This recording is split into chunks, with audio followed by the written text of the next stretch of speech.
আপনি সিম পোর্ট করেছেন জিও থেকে ভোডা অথবা ভোডা থেকে জিও অথবা বিএসএনএল থেকে জিও, জিও থেকে বিএসএনএল, তো আপনি সেই স্ট্যাটাস সহজেই চেক করতে পারবেন আজকের এই ভিডিওটির মাধ্যমে। তো এর জন্য সর্বপ্রথম আপনি যে কোনো একটি ব্রাউজার ওপেন করে নেবেন, ঠিক আছে। ওপেন করে নেওয়ার পর আপনি সহজেই সেটি চেক করতে পারবেন। তো আপনি যে কোনো একটি ব্রাউজার ওপেন করে নেওয়ার পর আপনি টাইপ করে নেবেন পোর্ট স্ট্যাটাস।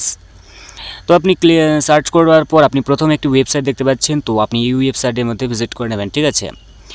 এই ওয়েবসাইটে ভিজিট করে নেওয়ার পর আপনি নিচের দিকে স্ক্রল করলেই একটি পেজ আপনি দেখতে পাবেন, মানে এই পেজে আপনি দেখতে পাবেন, ঠিক আছে। নিচের দিকে স্ক্রল করলেই দেখতে পাবেন এখানে আপনার মোবাইল নাম্বার দিতে হবে, ঠিক আছে। এখানে আপনার মোবাইল নাম্বার এবং ইউপিসি কোড এবং ইন্টার ইউপিসি কোড আপনাকে দিতে হবে।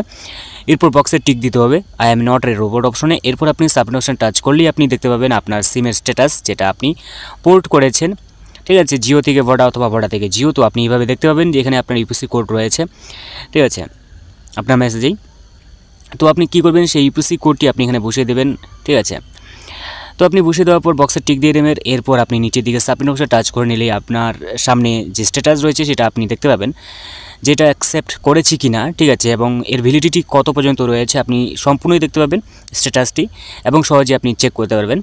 তো এইভাবে কিন্তু আপনি পোর্ট যদি সিম করে থাকেন তাহলে সহজে আপনি চেক করতে পারবেন। তো এই ছিল আজকে ছোট্ট একটা ভিডিও, দেখা হচ্ছে পরবর্তী নতুন ভিডিওতে।